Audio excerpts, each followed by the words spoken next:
Hello everyone, Kent Bressler here. I want to welcome you to Kent's Kidney Stories. During our time together over these podcasts, I'd like to discuss kidney disease. I'd like to tell you about my journey as a transplant patient, but also talk about dialysis, kidney donation, and just about anything else that might be of interest. Kent's Kidney Stories, a podcast endorsed and sponsored by kidneysolutions.org.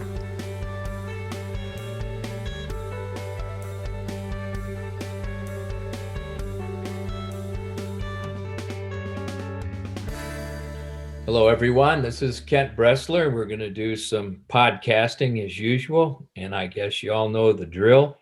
We usually start with prayer, so if you would just hold your hands and bow your heads where you are. Holy Spirit, drive away from us all forms of sickness and disease. Restore strength to our body and joy to our spirit, so that in our renewed health, we may bless and serve you now and forevermore. We ask this in your name, blessed Jesus. Amen. Amen.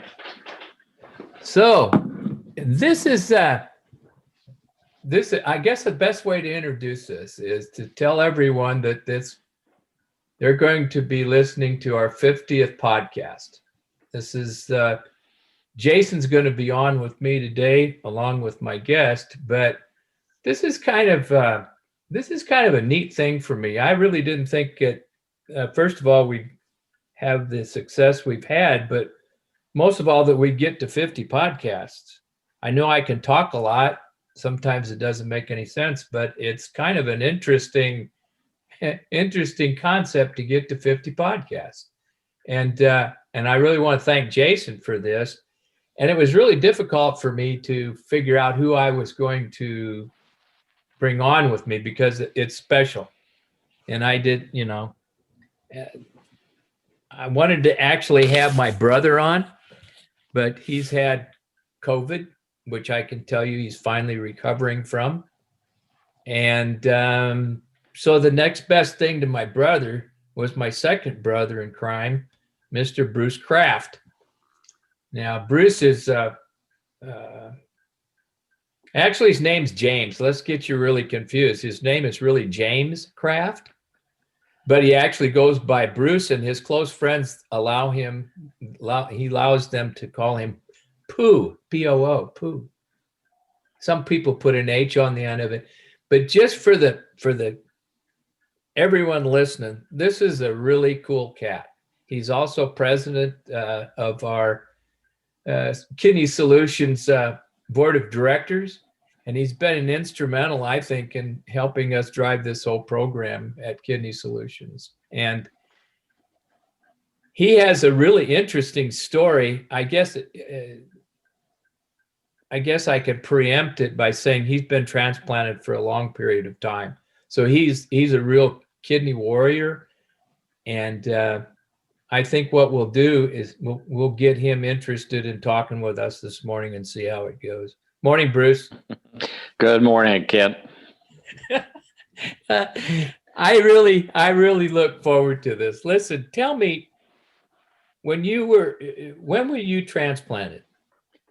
That would have been, how old was I? Yeah, how old were you when you were transplanted? Well, let's see, I would have been about 50 years younger than I am right now. So I was about 20, and that was August the 30th, 1971. So roughly 8 months, you're gonna celebrate your 50, that's 50 anniversary with I believe your sister's kidney. Is that correct? That is correct. Yeah. 50 years. Big 50. Exactly. And so this corresponds, see how smart I am. This corresponds with my 50th podcast. So it really works out really good. Yeah, I think you got lucky in that aspect. Hey, through the years, we've been in church together. I've known you for almost 40 years now. 1985 or so. So Yeah, yeah. And you've known me before the turn of the century. right. Now, Exactly. that That's sounds how, old. yeah, but we aren't really. Actually, we're kind of blessed. You know, I get 33 years with my brother's kidney, and you get 50 so far with your sister's kidney. Yep, there you go. Good And match. We had a good match. That's right. Well, we had a loving match. I mean, you know what? That's the way it is with living donation, right? That's A living correct. donor is the best route for everybody. That's if they can correct. get You're it. absolutely right. So tell me what. Yeah, I don't think over our conversations you've ever really been told exactly what it was that caused your kidneys to fail. Is that Well, correct? That's possible, but you got to remember I was 20 years old at the time, so my mind wasn't focused on what the problem is or anything. It was focused on get me out of here. So You were in the hospital, right? they probably told me, but I'm sure I don't remember. So matter of fact, I know I don't remember. So Yeah. So at 20 years old, here you are in the hospital, and they told you that you had to go on dialysis, or well, how'd that work? I'm sure, of course, it's been going on for some time before that. And it got to the point to where we had of course, I had just gotten married about 5 months before that in December of 1970. And we had moved into a house, and it had a yard, maybe about, I don't know, 40 feet by 40 feet. And the best I could do to mow the lawn was make one half of a pass around the yard, and I'd have to go in and lay down and rest for about an hour, and then come back out and mow another part and go in and rest. So apparently I was in pretty bad shape and didn't know it. And so there was a doctor here, Dr. Hawkins. You'll remember him. Oh yes, Dr. Hawkins. He took care of me, and he's the one that told me that I needed to get to Dallas to have a kidney transplant. Well, that was the first time I'd ever heard of that. So, yep, off we went. My wife and I, my new wife and I, as well as my parents, and went to Dallas. And the rest is pretty much history. They put me in the hospital, checked me out, and started the process. I did go on dialysis. I think it was probably late part of May, and went through dialysis until the latter part of August when I was transplanted. So I wasn't on very long, but I can tell you it was miserable regardless. Yeah.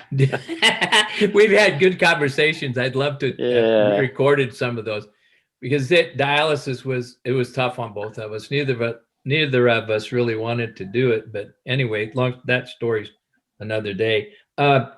So you talk about getting transplanted. Who was it that it was your sister, right?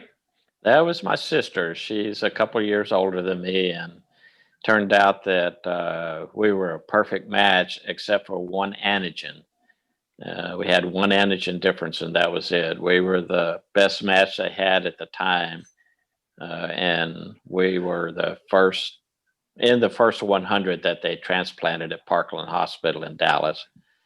And we were the best match they had at the time, except for a set of identical twins. So you go figure. Yeah, an antigen, like with my brother, it was a blood type was the only difference. He was O positive and I was A positive. So yeah, well, there you go. And so did you call her and tell her you needed the kidney?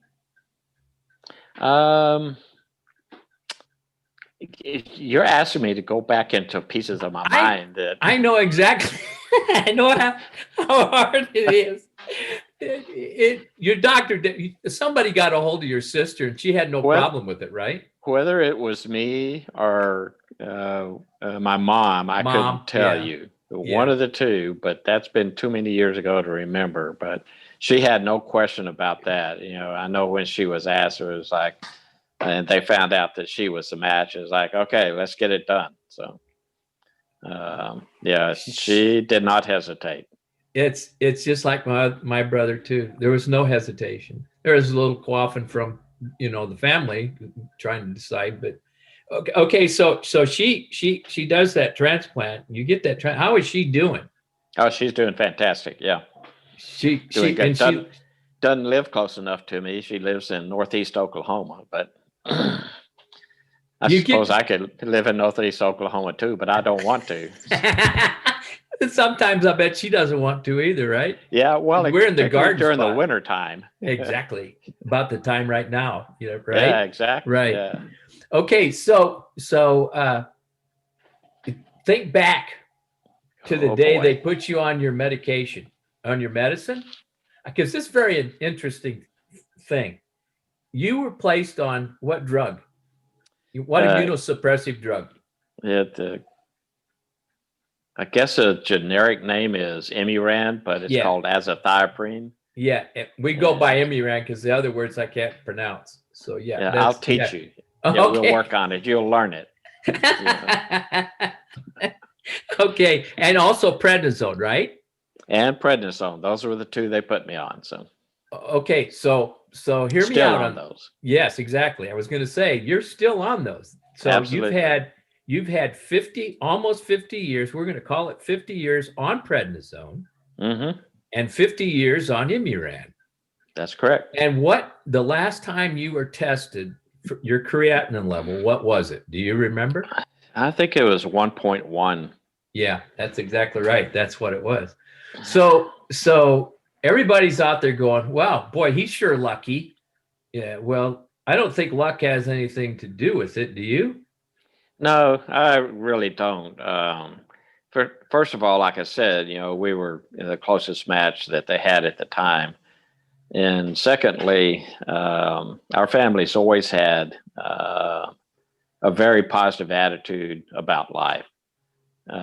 So my firm belief is that 80% of your health probably is in your mental attitude. The other 20% is physiology. So one thing that I can tell folks, that are facing transplants or just been transplanted or anything, keep that good positive attitude, because that's going to do a lot for your health. And just take the little things that come along in stride.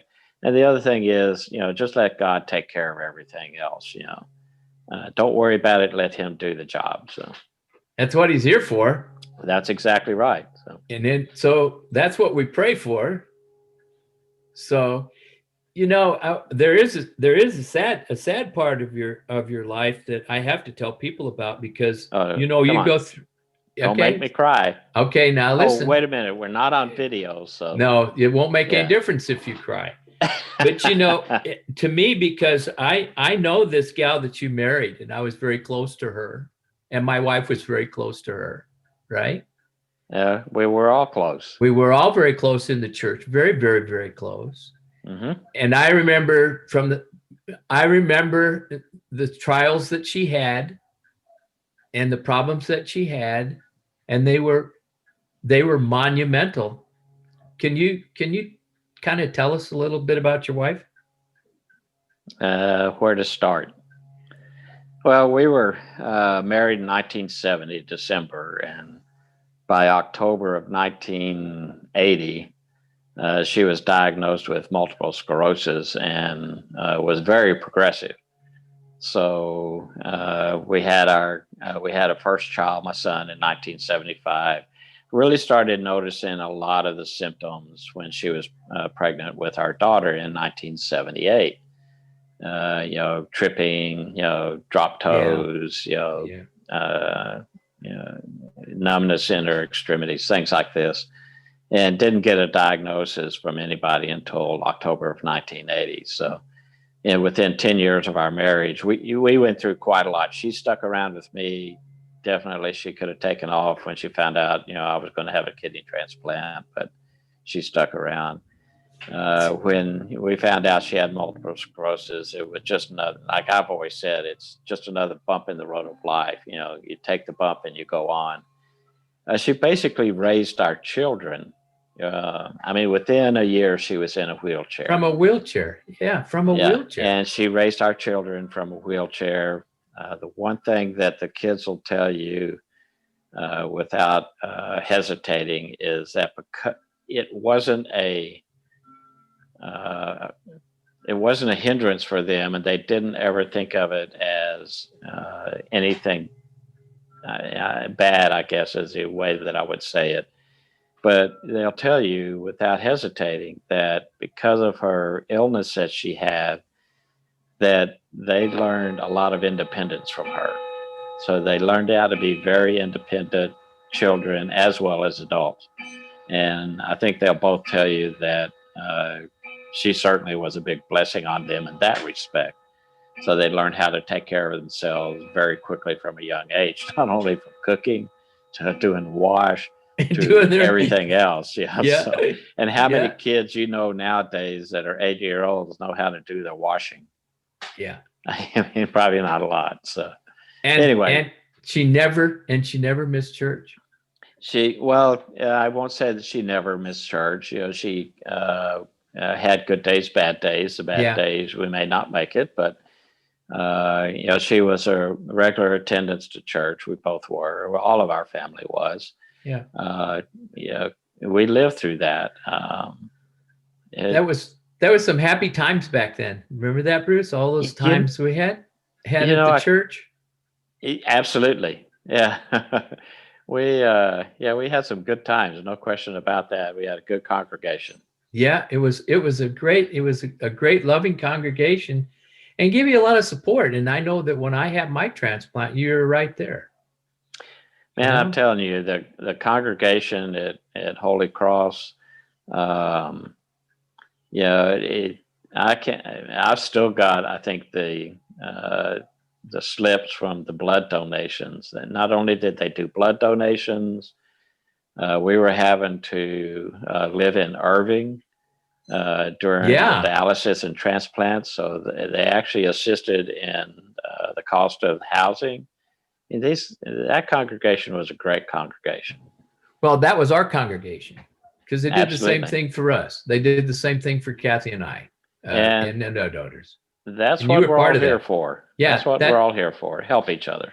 I think that's what needed to come out of this. Is I love Gwen like a rock, and her name was Gwen, and Gwen was she was a special person. I wanted to get that out because she's very, very important to you, and you've never remarried, and I'm not going there. I don't care to go there, but I do know one thing: she's still in your heart, and I understand that. You're right. And she's more than in my heart. She's around every day still. So good gracious. Okay, so then we can pack on. You've been a very successful businessman too. You started your own business. I mean, you've been, since I've known you, you've been what I call an Apple expert. I've always said that. You know, if you want to find something out about, if starting from an Apple product, you've known about it. You've been very successful. You know, they're all delicious. So.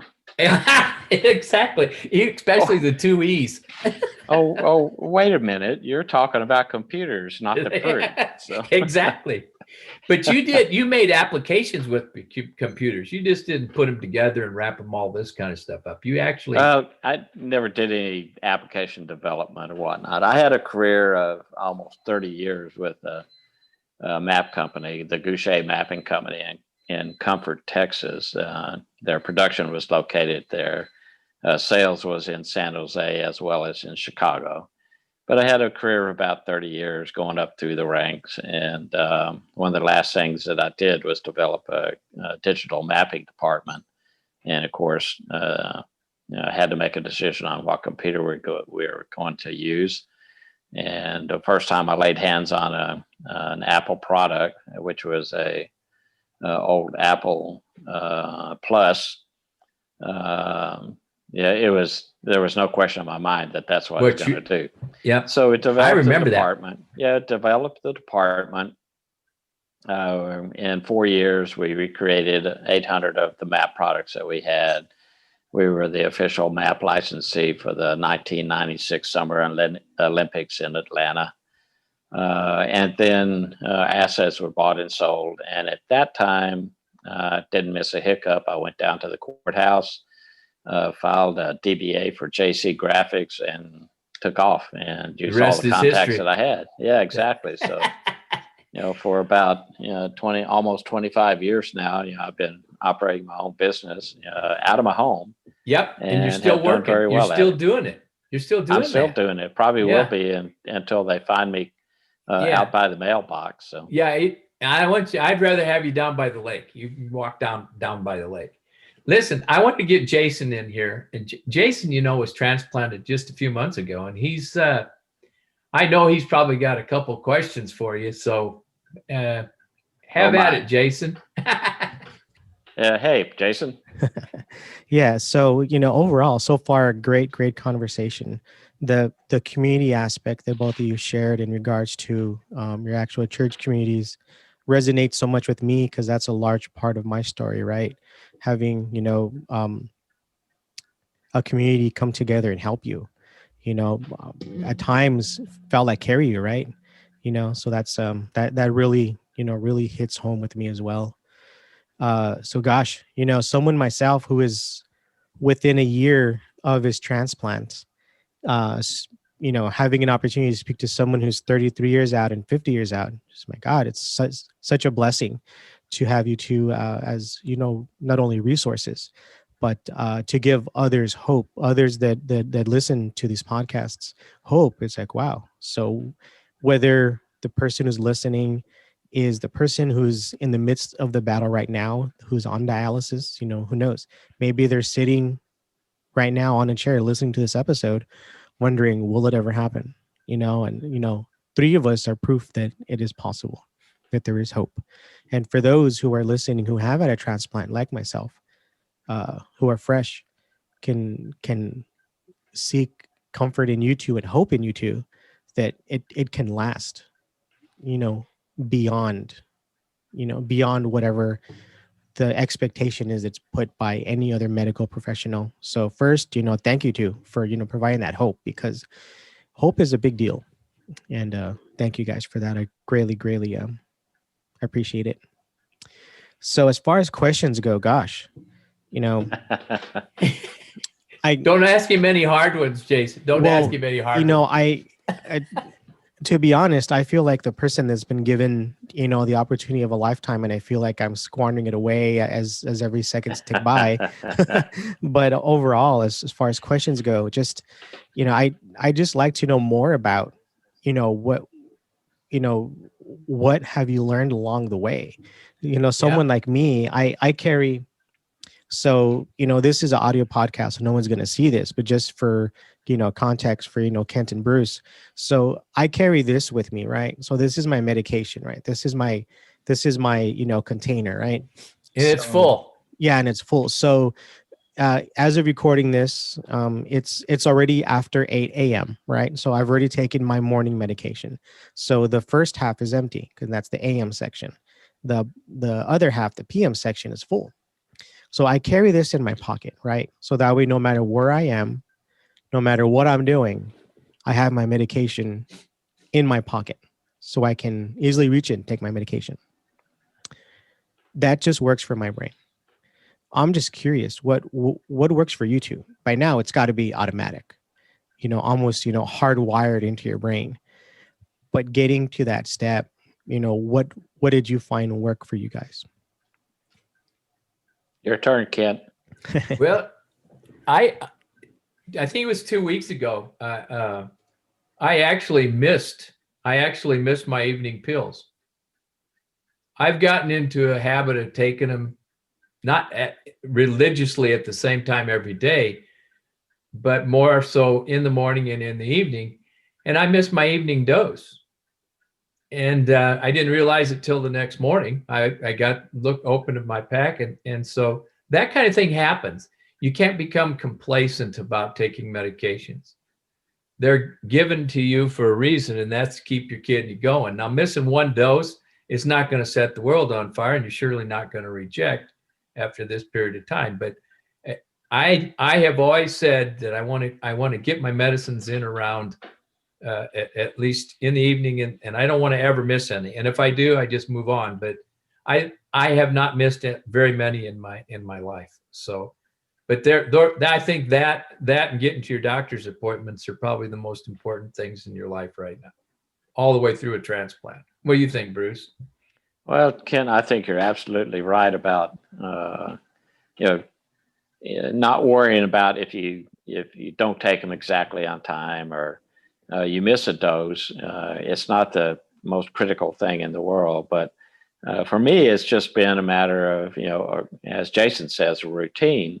It is. When I get up in the morning, you get myself going, get the coffee going, stuff like this, then after I eat breakfast, the next thing I do is, go ahead and take my medicines. And then in the evening, pretty much the same thing. When I get in the evening, after I eat supper, I take my medicines. So, it's always right there. And have I forgotten to take medicines? Of course I have. Yeah. But, you'll remember them, and I never worry about it. Again, I go back to my same premise that, that good mental attitude about things and not worrying about stuff is going to do a lot more for you than you actually realize. Some people realize. So keep that good attitude and get that good mental thing about you, and you'll do great. So but a good routine is good. Gotta have it. Gotta have the routine. Yeah. So that's kind of what I feel as well, as having that routine. It kind of helps because it kind of trains your mind to do things. And even when you're occupied and you're busy, you get that little neuron fire off and go, oh yeah, my medicine, So, Bruce, you touched on something earlier, and we kind of even spoke about it briefly before we started recording, that positive attitude.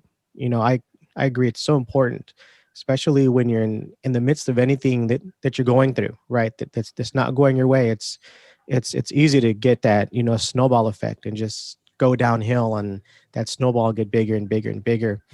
And, then it just, destroys. So for someone who may have a hard time, maintaining a positive attitude, especially after these past 50 years with you kind of sharing your story and you talking to Kent and stuff, do you have any tips for someone who can help with that, whether they struggle to maintain it or they just right away turn to thinking negative? How can one, keep that positive attitude going? Good question. Yeah, that is a good question. Everybody gets into the doldrums occasionally. There's no question about that. I suppose my only response to that would be is maybe a couple things. Try to surround yourself with like positive people who have a good positive attitude. Surround yourself with those, and if you are in a funk of some kind or something, just give someone a good friend a call and talk with them, one that that has a good outlook on life, and talk with them, because that'll get you out of it, or help you get out of it anyway. The other thing, I don't know, try to the things that you either watch on TV or the books you read. Man, I can't say too much about Norman Vincent Peale. Everyone probably knows who that is, the founder of Guidepost magazine. But he wrote one of the best books I think I ever read on the power of positive thinking. Yeah. So if you got a problem with making yourself think positive, read that book. That certainly will give you an assist on that. But surround yourself with people that are good, positive, people who have a good outlook on life, that are a joy to be around, that are happy, and do that as much as possible. And the ones that don't have that kind of an attitude, well, just step on by and go right on down the road. So. Yeah, give them a hug and move on. Exactly. Say, Jason, I just something popped in my head, and I've got to talk about this before I lose it. Bruce, I think it's about 2 years ago, about this time of year, maybe February. In February, I got a call from your son, and he said that you were not doing well. You were, and I've never had anybody call me and say that Bruce wasn't doing well. Who's been a pretty tough dude, right? Excuse me.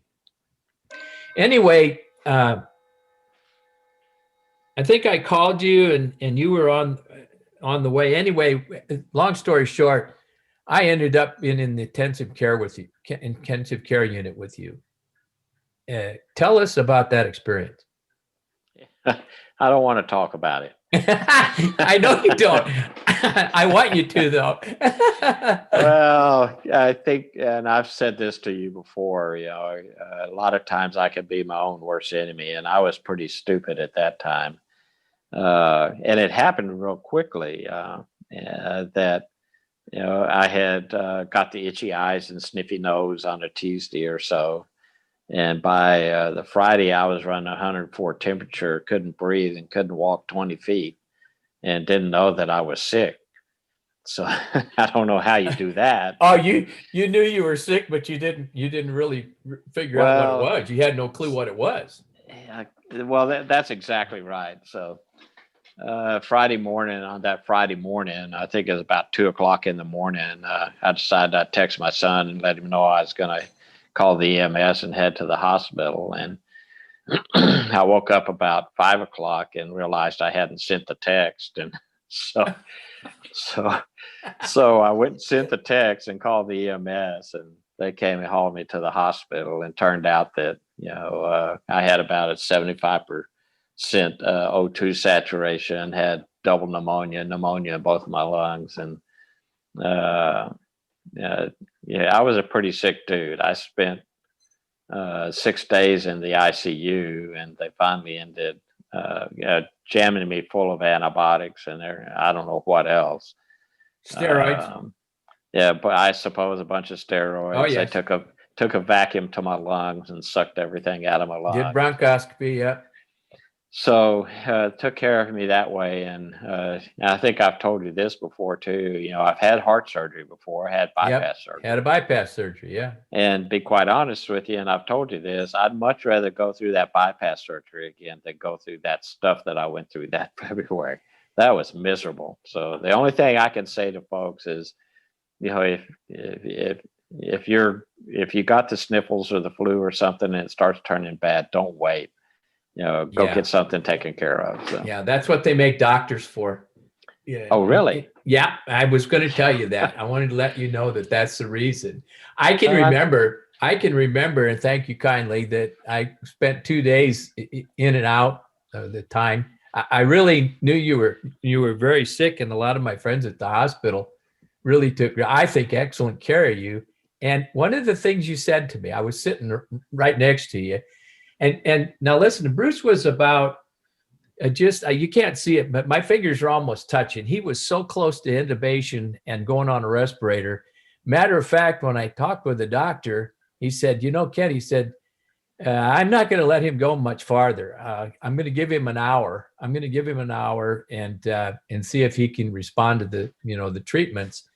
And they put him on a rebreathing mask and everything short of putting the tube down his throat and down his trachea into his lungs and breathe for him. He was very sick. He was near, I think, in my opinion, after seeing as many people as I have with this, almost near death at one point. And I was sitting there and I looked at him. I said, Bruce, how are you doing? And he looked at me. He said, I can't breathe. That's exactly what he said. I can't breathe. And I never said another thing to him because I knew that he was in the struggle of his life. He looks back on it now, and I think he realizes how seriously ill he was. And he kept telling me, don't let things go. Don't. And I've told people, don't do this to yourself. Get some help, especially in this time. Like, I really honestly believe if there'd have been a test back then, I believe you had COVID. I really honestly believe you did. I won't argue. I think you're right. And I'm no diagnostician. I'm not an MD. And I know all the literature says it didn't start until you had bilateral pneumonia. Yep. You had SATs, SATs from hell, I call them. When I saw a SAT of 70 someone at one point in time. But in all of this, you never wavered. You always smiled, but you knew you were struggling. And it was interesting, your kidney function never wavered. That's correct. It never changed. I fully expected that at some point in time I was going to, come up and look at the lab work and your creatinine was going to be buzzing around 2 or it was headed up. Never happened. Matter of fact, it actually got better. I remember at my It did. at point 8. Yes. It was. Yes, it was actually better than when you left the hospital. And I was just amazing to me. God's intervention here.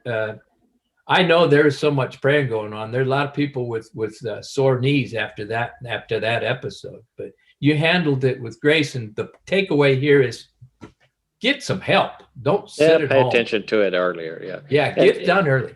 Go ahead. You know, I was going to say, I'll share a little anecdote with you that occurred when I was actually off in business in Madison, Wisconsin, when I had a little heart problems and they had to do a bypass surgery on me. All right. So I'll never forget, this was kind of funny when, I woke up in the recovery. Of course, couldn't talk because they did still have me incubated at that time. But I motioned to them to get so I could write, and they got me a pencil and piece of paper. And the only thing I wrote on it was, "How's my kidney doing?" Yeah. I couldn't care. You didn't care about your heart.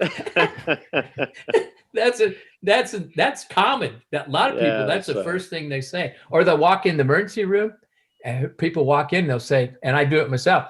Listen, before we get started on anything, I have had a kidney transplant. And they let people know right away. And that's important. That is important. Yeah, very, very important. This actually brings up a question that I have. It's something that I've kind of thought myself. And I'm kind of glad you guys are bringing this up. And gosh, Bruce, God bless you. You've gone through a lot. And I'm a walking miracle. I'll admit it. So. Exactly. You are, and you're here to tell your story, and God bless you for that as well, because again, it provides hope to people. So I'm still kind of, and it's kind of funny because this is how my wife poses it. I'm a newborn, right? Essentially, I'm a newborn. Whenever you get a first newborn, you didn't go and take them everywhere and have everyone pass them around, even though that's what you want to do, right? So that's kind of how it's kind of been addressed, as I'm like a newborn. My thought has been, wow, I guess I can't have any more major surgeries because anything is going to affect my kidney. Hearing that you've had, heart surgery, I'm not a medical person, but I'm assuming you were under anesthesia. So yep. And with, Kent and his medical background, this is probably a good opportunity just to kind of address a question like that. Like after a kidney transplant, major surgery, of course, you want to avoid it, at all possible. If it does come down to it, though, are you faced with, this surgery or my kidney? Is that what it comes down to? Oh, yeah. In some cases it does. And I'll give you a prime example. I had an aneurysm on my aorta. All right. And it was growing and growing, and they decided that they needed to do what they call a AAA, and they abdominal aortic aneurysm repair. The old days, they used to open you wide open, lay you open, and then do the kidney, protect the kidneys. But sometimes the aneurysm had gone so far that it damaged the kidneys. But in my case, the surgeon said, Kent, he says, I cannot open you up because I can't protect your kidney. You're going to lose your kidney. And I said, well, then the option, he said, the other option is we'll do it endographically. We'll pull up a graft and put it in instead of open you up, and then we'll spare your kidney. And it did. Wow. So yeah. And I've had a stent put in my heart. Bruce has got, a bypass. You get a kidney transplant and you drive on, and life continues. That's right. It continues. So you're not going to get away from it. You're not going to get away from sore throats and sniffly noses, earaches and chest pain. And as you get older, start getting cancer of the prostate. All these kinds of things are going to creep in. And that's why it's important to keep going to the doctors and making sure you follow up, especially after you've had surgery. And Ken, I hope I live to be your age. Yeah. You got a ways to go yet. I do. I'm 70. How old are you? I'm I'm not 70. Okay, don't Neither tell am me I. then. I'll find it. Well, you're a baby. You're an infant. You're right. So that's a great point. Well, Bruce, man, I could go on with you forever, but there's things to do in life, and I kind of Well, want to ask you if you, there's anything you want to share. and you made a good statement right there. That you just go on with life. Things happen in life, and I call it iwi, Iwi? IWII, iwi. It is what it is. Face it, deal with it, and go on. But don't let it bog you down. Nope. You're exactly right. You know what? You have a transplant to live. That's correct. You That's don't correct. have a transplant to exist. That's leave for other people that want to not when you have a transplant, going in, that's what's going to save your life, then you better live it. That's you've exactly lived right. it, man. You've lived it. All right. Well, and I want to we continue. both have. Yeah, I want to continue doing that, but I want other people to realize just because you had a transplant, you're not cured. You got to take care of yourself. Take care of yourself. Don't worry about things. Go on and live life. Exactly. Get on with it. Get in that lane of yours. Stay in there. Take the bumps, and hope you don't hit any mountains. But just take the bumps as they come, because they're going to come. That's right. And I can tell you other medical things, but I'm saying to you, and if you live like Bruce has lived, you understand that you don't have to do everything perfectly. You're not going to be able to do it perfectly. I know. Well, when Dr. Hawkins, of course, had told me that I was going to need a kidney transplant, one of the things I remember him telling me was that you should never have children.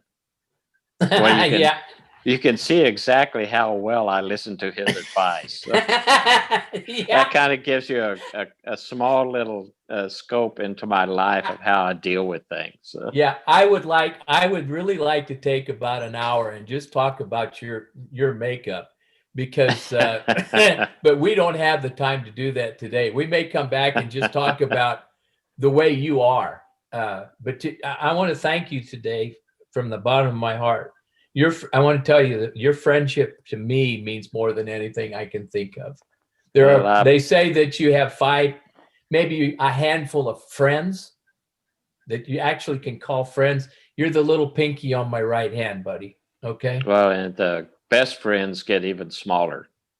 Yeah. I mean, maybe a couple of fingers and that's it. And that's you fall right. into that category as well, I can tell you. Yeah, we're gonna.